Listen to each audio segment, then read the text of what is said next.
Senhor presidente, senhores deputados, senhoras deputadas, público presente, telespectadores da TV Alesp, eu volto agora aqui ao grande expediente para retomar, senhor presidente, o debate que apresentei ontem sobre a questão do Fernando Santa Cruz, que é pai do Felipe, presidente da Ordem dos Advogados do Brasil. E eu ontem disse que o pior do que querer reescrever a história, mudar os fatos, sujar as mãos de sangue novamente, matar o Fernando pela segunda vez, é a desinformação, é o fake news. E pior ainda, quando ele é reproduzido, deputado Jorge do Carmo, por parlamentares. Porque parlamentares foram eleitos, têm mandato, têm responsabilidade e não pode cometer esse tipo de equívoco. Porque fake news a gente tem em todos os lugares. Agora, a gente não pode permitir que parlamentares reproduzam notícias falsas que comprometem a vida das pessoas, em especial daqueles que ficaram na história como lutadores. E pior, nesse caso do Fernando, como desaparecido político, né? Eu vou rapidamente aqui retomar o caso do Fernando, porque ele inclusive fez parte de um debate na Comissão Estadual da Verdade Rubens Paiva, comissão que era composta, à época, pelos seguintes deputados: Adriano Diogo do PT, Marcos Zerbini do PSDB, André Soares do DEM, Ed Thomas do PSB, Ulisses Tassinari do PV, além de João Paulo Rilo do PT, Mauro Bragatti do PSDB, Estevão Galvão do DEM, Orlando Bolsoni do PSB e Regina Gonçalves do PV. Nós estamos falando de uma comissão que não era do PT, nós estamos falando de uma comissão que tinha representação partidária de vários partidos. Não tinha do PP, possivelmente porque, pelo número de membros, não comportaria representantes. Fernando Santa Cruz de Oliveira nasceu no dia 20 de fevereiro de 1948, em Recife. Iniciou sua atividade política ainda no movimento estudantil secundarista em Pernambuco, entre 1966 e 1968, quando chegou a ser preso em uma manifestação de rua contra os acordos MEC-USAID. Após a edição do AI-5, em 13 de dezembro de 68, mudou-se para o Rio de Janeiro, onde passou a trabalhar na coordenação de habitação de interesse social da área metropolitana do Grande Rio.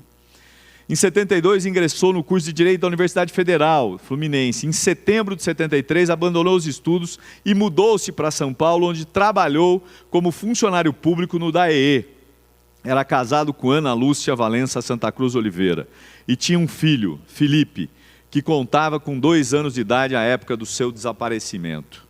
Em um sábado de carnaval, dia 23 de fevereiro de 1974, saiu de casa de seu irmão Marcelo de Santa Cruz Oliveira, no Rio de Janeiro, para encontrar um companheiro chamado Eduardo Collier, que morava em Copacabana. O encontro estava marcado para as 16 horas. Ao sair, Fernando advertiu seu irmão que, caso não voltasse até às 18, teria sido preso. Nesse mesmo dia, Fernando e Eduardo, que eram amigos de infância, foram detidos por agentes do ICOD Rio de Janeiro e desapareceram. O apartamento de Eduardo foi invadido por agentes de segurança que apreenderam livros de conteúdo ideológico, sem que admitisse se identificar ao porteiro do edifício. O Eduardo morreu em 1974. É importante a gente registrar isso, porque aí começam as inverdades. O fake news divulgado, incentivado, inclusive pelo presidente da República, ele se contrapõe à verdade. Então eu queria pedir para que a gente pudesse ver o vídeo. E aí concluímos o que aconteceu.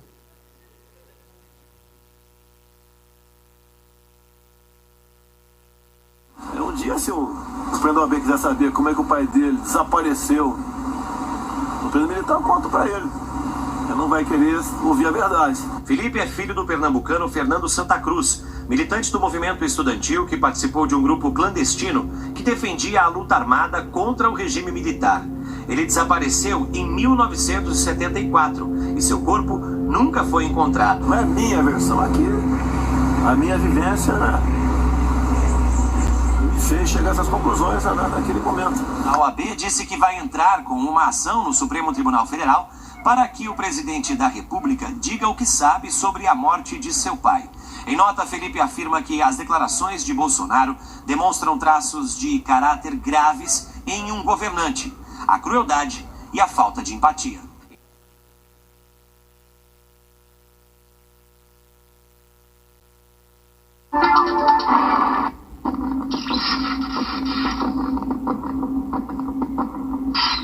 Há um episódio polêmico na história da luta armada: os chamados justiçamentos cometidos por guerrilheiros contra companheiros que eram suspeitos de terem cometido traições.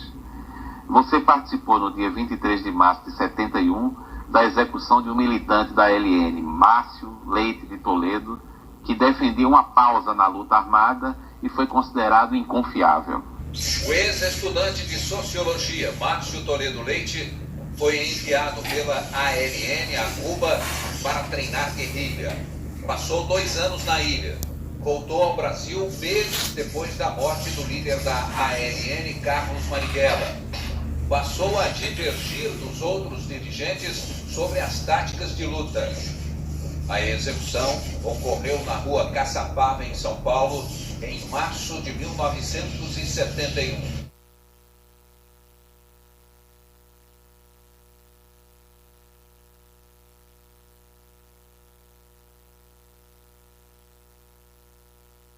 Saber onde é que estava a compaixão e a empatia do pai dele, o terrorista Fernando de Santa Cruz, que foi um dos artífices do atentado dos Guararapes, como bem disse o senhor Carlos Eugênio Paz, em entrevista ao senhor jornalista Geneton Moraes Neto, na Rede Globo de televisão.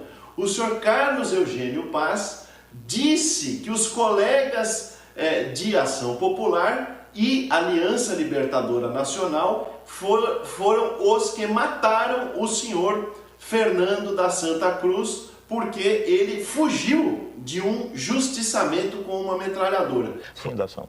A tiros, na rua, numa rua, no jardim, daqueles jardins lá de São Paulo, como você disse, no dia 23 de março de 1971. Então eu quero saber o seguinte: compaixão e falta de atenção para com as pessoas aconteceu aqui dentro da minha casa.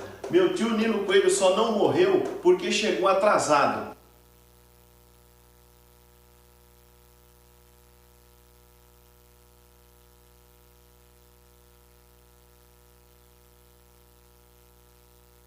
Chega de querer reescrever a história nos moldes de Joseph Stalin. Queria dizer que, nesse caso, Joseph Stalin passou longe do que fez o deputado. Por 3 motivos. Primeiro, Fernando Santa Cruz não participou do atentado em Guararapes. Tinha 16 anos e não participou. Não há um documento oficial, inclusive da ditadura, que diga isso. Segundo, o depoimento do Clemente é sobre o integrante da ALN, que esse sim teria sido justiçado, chamado Márcio Toledo Leite. Quando a gente edita para mentir, é crime. E o terceiro, diz lá o Clemente que o justiçamento aconteceu em 71. O Fernando desapareceu em 74. Aqui nós temos 3 alterações gravíssimas da história recente do país. História que ainda precisava ser passada a limpo. E que agora o presidente da República quer apagar. Como se ele fosse capaz disso. Como se ele pudesse transformar a mentira numa verdade. Eu tenho certeza que alquimista ele nunca será. Ele pode fazer qualquer outra coisa, mas mudar a verdade jamais. Então aqui, senhor presidente, eu quero registrar meu repúdio ao fake news produzido pelo deputado Frederico Dávila.